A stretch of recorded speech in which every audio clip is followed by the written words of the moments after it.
پھیلا کر مانگے تو اللہ رب العزت اسے کبھی خالی ہاتھ نہیں لوٹاتا۔ آؤ فلسطین کے مسلمانوں کے لیے دعا کریں، آؤ ہندوستان کے زبوحانی پہ دعا کریں، آؤ ملک کی سلامتی کے لیے دعا کریں، آؤ اپنے ایمان و عقیدے کی حفاظت کے لیے دعا کریں۔ سب مل کر کے دعا میں شامل ہوں گے۔ باقی نہیں رہے گا، صرف نام رہے گا کہ مسلمان ہیں۔ ایسا وقت آئے گا کہ قرآن باقی ہے۔ کتنے لوگ ہیں جنہوں نے پورے سال میں ایک قرآن ختم کیا؟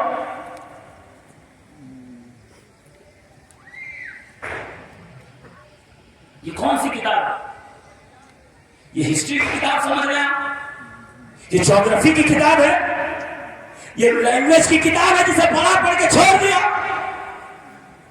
میرے نوجوان، میرے عزیز، میاں ہمارے جیسی کسی کی شان تھوڑی ہے، میاں ہمارے جیسی کسی کی شان تھوڑی ہے، اور ہمارا نعت نبی پڑھنا کوئی آسان تھوڑی ہے۔ اور نبی کے نام لیوا ہے نبی پر جان دے دیں گے، نبی کے نام لیوا ہے نبی پر جان دے دیں گے۔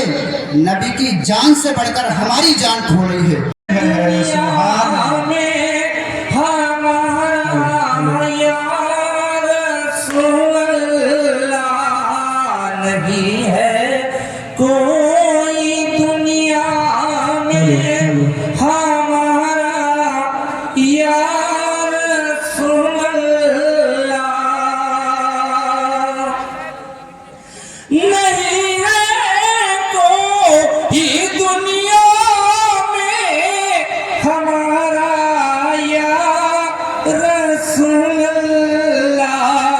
ہمیں تو آپ ہی کا ہے سہارا یا رسول اللہ، ہمیں تو آپ ہی کا۔ سنن التجا مدینہ بلا لیجئے، مدینہ بلا لیجئے، کہیں مل نہ جائے یہ تمہارا گدا، مدینہ بلا لیجئے، مدینہ بلا لیجئے۔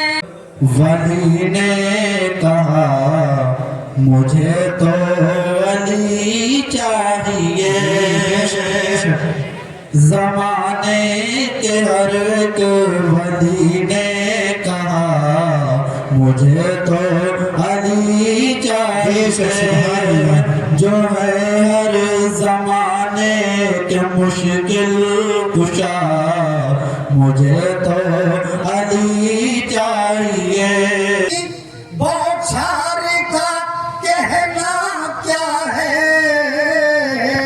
رحمت و نور کی بوچھار کا کہنا کیا ہے، یا نبی آپ کے دربار کا۔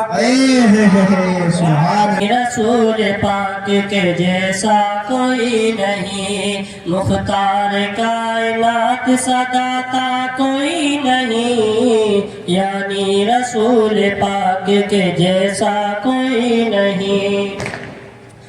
بن مانگے میرے آقا نے جھولی کو بھر دیا، بن مانگے میرے آقا نے جھولی کو بھر دیا، مانگتا جو آیا مانگنے سلطان کر دیا۔ اخرتک بربک الکریم، یہ تیرے کریم رب سے کس نے غافل کر دیا؟ ایک لمحے کے لیے کبھی سوچا؟ کبھی پورے دن میں خیال آتا ہے مر کے رب کی بارگاہ میں جانا ہے؟ وہ غلام نہیں ہوتا جس کو غلامی کا احساس نہ ہو۔ وہ بندہ کیسے ہو سکتا ہے جس کو اپنی عبدیت کا احساس نہ ہو، بندگی کا احساس نہ ہو؟ سیدنا ابوبکر صدیق کہتے قیامت میں اگر اللہ تعالیٰ یہ فرمائے گا میں نے سب کو بخش دیا، ماں سوائے ایک شخص کو، بس ایک آدمی جہنم میں ڈالا جائے گا، تو سیدنا ابوبکر صدیق کہتے ہیں کہ واللہ العظیم وہ میں ہی ہوں۔ یہ وہ ہے جو صف اول کے صحابہ کی جماعت۔ 1400 سال بعد سراپا گناہوں میں صبح سے شام تک گھر کو ہونے والا ہے۔ جھوٹ یہ بولے، غیبت یہ کرے، چغلی یہ کرے، بہنوں کا حق اس نے کھایا، يبقى الاسلام الا اسمه ولا يبقى القران الا اسمه. نہ اسلام بچے گا نہ قرآن بچے گا، اگر رہے گا تو صرف اور صرف نام کا مسلمان ہے، صرف نام کی. وہی ہمارا حال ہو گیا، نام کا عبداللہ، کیوں گوشت کھاتے ہیں؟ 10 بار بھی فیل ہوگا پھر چانس دیا جائے گا تاکہ کامیاب ہو سکے. خدا کی قسم اگر قبر کے امتحان میں ایک بار فیل ہو گیا تو کوئی سنوائی. ہم اسی لیے مسلمان ہیں. کبھی اپنے مسلمان ہونے کو غور کیجیے، کیا واقعی ہم اسلام والے ہیں، سلامتی والے؟ ہمارے ہاتھ پیر زبان سے ہمارے اطراف و اکناف کے لوگ سلامتی میں ہیں؟ آج جو ہماری حالت زار ہے نا ہندوستان کی سرزمین پر، یہ صرف اس لیے نہیں کہ ظالم ہے، یہ اس لیے ہے کہ ہم نے اسلام پہ عمل چھوڑ دیا. کر چکا ہوتا میری ماں کہتی یا محمد، میں نماز چھوڑ کے کہتا لبیک یا امی. آج ہم ناموں کو روکتے دروازوں پہ بیٹھ کے آنسو بہاتے. آج عالم یہ ہوتا ہے ہمارا جوان گھر میں جاتا ہے تو ماں باپ کہتے نانا کچھ مت کہنا، غصہ ہو جائے. وہ کیسا بیٹا ہے، وہ کیسی اولاد ہے جس کے غصے سے اس کے ماں باپ ڈرنے لگے. اور ہم مسلمان ہیں، ہم امام حسین کا ذکر سننا چاہتے ہیں. حسین کو کبھی سنا؟ حسن کو کبھی دیکھا؟ امام حسن کہتے ہیں جب میرے بابا لیٹے ہو تو میں سامنے بیٹھتا ہوں، ساتھ میں لیٹتا نہیں. جب بابا بیٹھے ہو تو حسن بیٹھتا نہیں، کھڑا رہتا ہے. میرا بابا اگر زمین پر ہے تو حسن کبھی چھت پہ نہیں جاتا، کہیں میرے باپ کی بھید بھی نہ ہو جائے. امام حسین جب والدہ کے ساتھ کھانا کھاتے، ابھی 4 سال کی یا 5 سال کی عمر ہے، نوالا ہاتھ روک رکھتے، جب فاطمہ زہرا نوالا اٹھاتی پھر ہاتھ ڈالتے. کہا حسین انتظار کیوں کرتے ہو؟ کہ میرا خیال یہ ہوتا میں کوئی نوالا اٹھا لوں، اس پہ میری ماں کی نگاہ پڑی ہو، اس نے نیت بنائی ہو کہ میں یہ روٹی یہ نوالا کھاؤں گی اور میں پہلے اٹھا لوں تو میری ماں کو کہیں میری وجہ سے تکلیف نہ ہو. یہ بہن سے محبت کا کیا مطلب؟ ارے ماتھے پہ پٹی باندھی لبیک یا رسول اللہ اور جھنڈے لے کے نکل گئے باہر. نہیں، 12 ربیع الاول کے جھنڈے بعد میں اٹھانا، نبی کی سیرت کو پہلے اپناؤ، نبی کے عمل کردار کو پہلے. آج ہماری حالت زار بگڑتی جا رہی ہے. بدلہ لے گا. میں شک کی بنا پہ کسی کا نام نہیں لے سکتا. یہ ہے کینہ نہ رکھنا. وہ اتنا مصلح امت کے اپنے قاتل کو بھی بخش دے، کیوں نہ بخشے. اس حسن نے دیکھا ہے میرے بابا کے سر ضرب پڑی ہے 21 رمضان کو اور پورا جسم جو ہے وہ ضرب کی اثر سے، زہر کے اثر سے ہرا ہو گیا، پورا جسم جو ہے سرخ ہو گیا ہے. اس دن سرخ رنگ کا امامہ باندھا تھا، کہتے ہیں چہرے اور امامے میں فرق نہیں پتا چلتا، اتنا لال ہو گیا. مغز تک پہنچ گیا تھا چھری کا زہر جو بجھائی گئی تھی تلوار زہر نے کہا وہ مغز تک پہنچی تھی. جراح نے آ کے جب زخم دیکھا نا تو کہنے لگا اب یہ ٹھیک نہیں ہوں گے، اب موت کے گھاٹ اترنا، اب علی کی موت یقینی.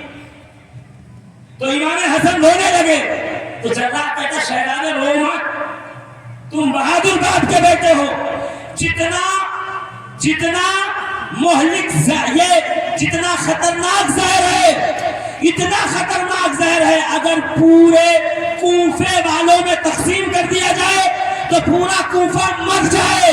یہ تیرا باپ ہے حیدر کرار جو 24 گھنٹے ہو گئے زہر کے اثر سے اب تک لڑ رہا ہے. علی کے سوا کسی میں وہ ہمت نہیں جو اس زہر کا مقابلہ کرے. اور کہتے ہیں آنکھ کھلی نا، غش بے ہوشی ختم ہوئی، آنکھ کھلی دیکھا ایک شخص بندہ ہے، ہونٹ پہ پکڑی ہے، چہرے پہ ہوائیاں اور بال بکھرے ہوئے. کہا یہ کون ہے؟ من ہوا. کون ہے یہ؟ کہا علی اس نے آپ پہ تلوار سے حملہ کیا تھا، عبد الرحمن ابن ملجم مرادی ہے. اچھا.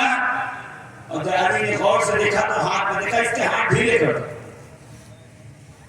اس کے ہاتھ ڈھیلے کر، اس کو بیٹھنے کا موقع. اور پھر دودھ کا پیالہ آیا تو علی نے قریب پیالہ کیا، پھر اس کے سوکھے ہوئے ہونٹ کی طرف دیکھا. حسن اسے کچھ کھلایا، اسے کچھ پلایا؟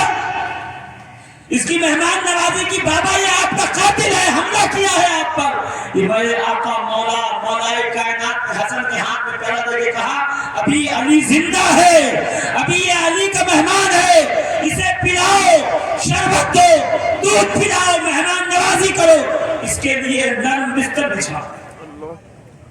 کرنا اس لیے کیونکہ اس نے علی پہ ایک وار کیا تھا، بس اگر بچ گیا تو بچ گیا۔ بتاؤ کائنات عالم میں ہے کوئی ایسا